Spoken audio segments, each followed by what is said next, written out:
I'm Dr. Y, and I'm a behavioral health doctor and a licensed clinician. And today I'm going to be talking about a subject that makes a lot of people uncomfortable, but I don't care. We're going to talk about it anyway. And that subject is teen pregnancy. I couldn't think of a population of people who are more vulnerable, who deserve to be spoken to, for there to be resources put out there, than our teen pregnancy group. And predominantly this is our young females who wind up with pregnancies that were not planned. But now what do we do about that? In addition, how do we parent still our young teenage daughters who are pregnant? That can leave us with a lot of anxiety. It can leave us with a lot of obstacles that we really don't know how to climb. Like I said, most of the time it's an unwanted and an unplanned pregnancy, and so we're left holding the bag going, well, now what? So I thought it might be helpful to do a video about how to help teen parents and their children build healthy futures, because now we have another life at stake and we can't just sit around and do nothing. So teen parents face a lot of challenges, and I'm going to be brutally honest about what I have seen in 20 plus years of practice and also in the science and research about teen parenthood. But once your child is going to give birth to a child, now we've got to deal with the facts. There's no time really for being angry or having resentment or any of those other emotions, because now really what we've got to do is we've got to deal with what's in front of us.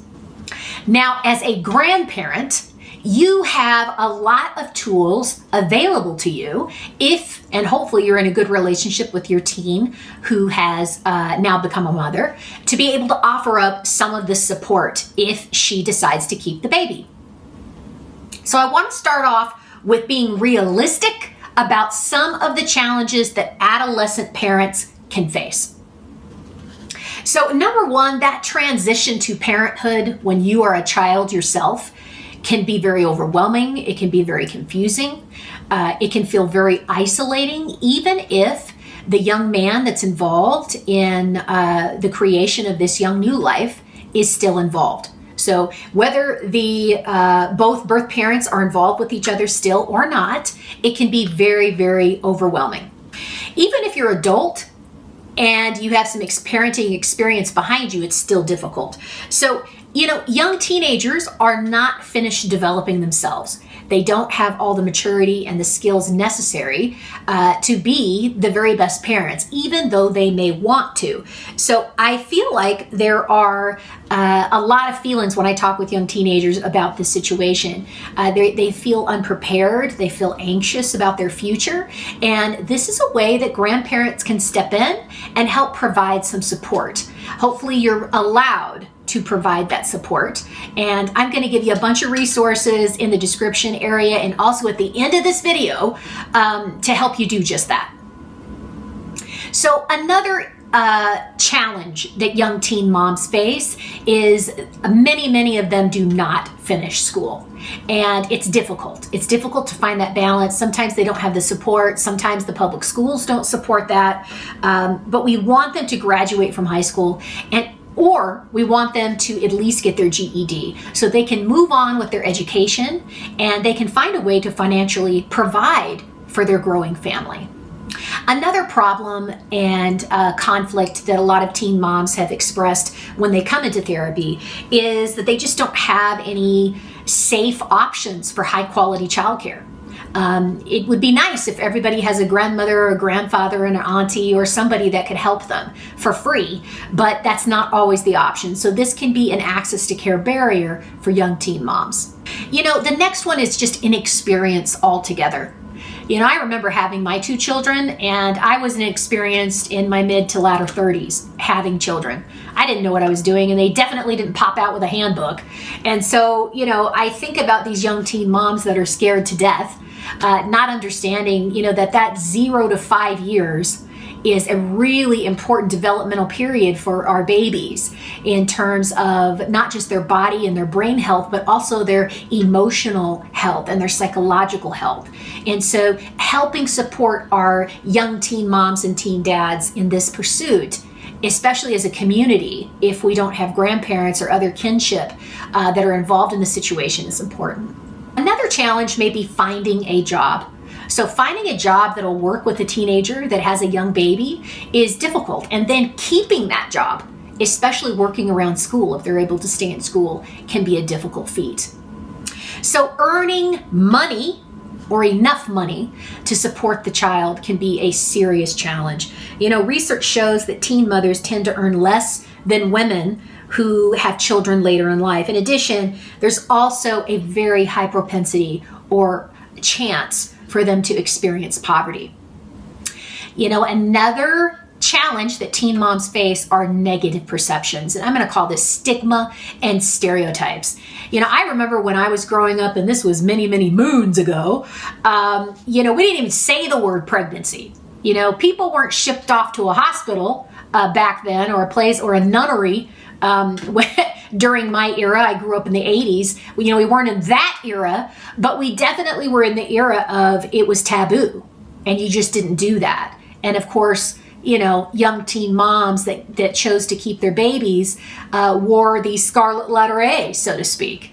And they were called all kinds of names, and their reputation was ruined. And it really is disproportionate to the negative stereotypes that young men face as part of this process as well. So, and that's not to say that young men don't face those stereotypes, they do. But according to research, these young women are facing these challenges at a higher rate. So the next one are the increases to mental health challenges of these teen moms. And the areas that I see in practice that are most prevalent are depression, anxiety, and mood disorders. And so, teenage moms are at a greater risk of developing these complications, and it can lead to other really difficult problems that can spill over into the care of that child. And the last one is repeat births. So about 17% of babies born to adolescents are repeat births. So that means having more than one child as a teenager can intensify the challenges of finishing school, earning enough money, finding quality childcare, increases in mental health problems, and repeat pregnancies are also associated with a higher risk of low birth rate and infant death. I don't know if this is something that you had thought about with teen pregnancy, but I do feel like this is a place where we could look at as a community within the mental health community, but also the community at large and organizations in trying to educate our young teens, men and women, about refraining from repeated births. Now let's talk about some of the health risks of teen parents. Okay, I wrote down a few of these because we talk about the baby and the risks of a teenager who is still developing, having and bringing a baby to the world. There are some risks with that. But teens themselves, adolescent moms, have unique health risks because of their age and because of the susceptibility during their age to developmental problems. So both of them need to be under the care of a pediatrician. The risks are higher for mothers under the age of 17 years of age, and these complications are more common in teens who don't have proper prenatal care. So we're seeing things like neglect, abuse, other medical health conditions, and learning disabilities. So the spectrum of difficulties related to teen pregnancy are bigger than just the pregnancy itself. It can cause long-term effects, not just for the mom, but also for that baby. So it's important that we wrap around with services and support and care for these young moms and for these young males who are the fathers, because I think that some of the stuff we can truly address through pediatric care, but also community care. So there are several ways as grandparents and also guardians and caregivers, even as community agencies, that we can help out and help support young teen moms. Let me share a few of them with you that I have seen that have been really successful. So the number one thing when we're talking about teen pregnancy is to make sure that that teen is getting regular prenatal care. And this is just as much to protect our teen moms as it is to protect that growing baby.